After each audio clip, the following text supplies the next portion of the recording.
Hello friends, আজকে আপনাদের কাছে তুলে ধরছি আমাদের এক বান্ধবী শাশ্বতী। তার ফেয়ারওয়েল আমরা দিয়েছি।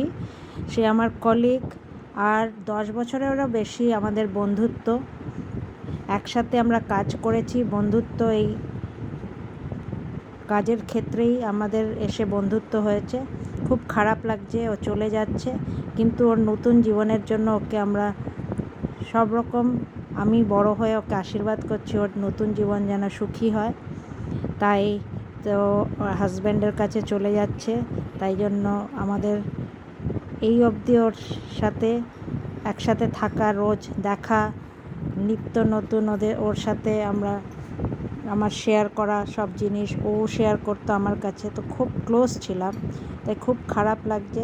তো আমরা এখানে আজকে জশ্নে বেঙ্গলে চলে গেছি ওকে পার্টিং একটা ফেয়ারওয়েল দেওয়ার জন্য। তো এখানে ও যেহেতু ভেজ, তো পুরো ভেজ আইটেম আমরা আজকে অর্ডার করেছি।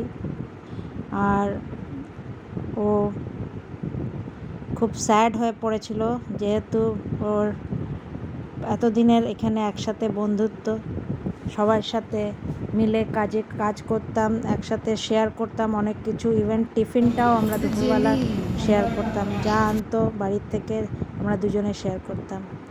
তো সেই দিনগুলো এক এক করে মনে পড়ছে। আর এটা একটা রিমেম্ব্রেন্স যে আমরা একসাথে এত বছর কাজ করেছি। তো তাই আমরা জশ্নে বেঙ্গলে গিয়ে ওকে একটা ফেয়ারওয়েল বা গুড বাই দিচ্ছি, কিন্তু it's not a good bye, we meet again.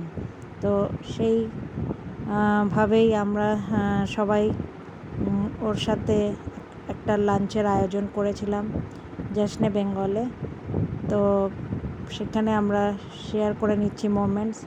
ওর হঠাৎ করেই কেঁদে ফেলেছে, কেন কি একটা নস্টালজিক মোমেন্ট ছিল। বন্ধুরা ওকে খাওয়াচ্ছিল, ও সেটা আর রাখতে পারলো না ধরে, ওর সেই চোখের অশ্রু জল বেরিয়ে এসেছিল। আমাদেরও খারাপ লাগছিল, কিন্তু ওর নতুন জীবনের জন্য ওকে একটা পার্টিং গিফটও দিলাম। আশা করছি ওর জীবনটা খুব ভালো হোক, আর ও যেন ভালো একটা লাইফ লিড করতে পারে, এই আমাদের কামনা রইল। So thank you friends, and bye by.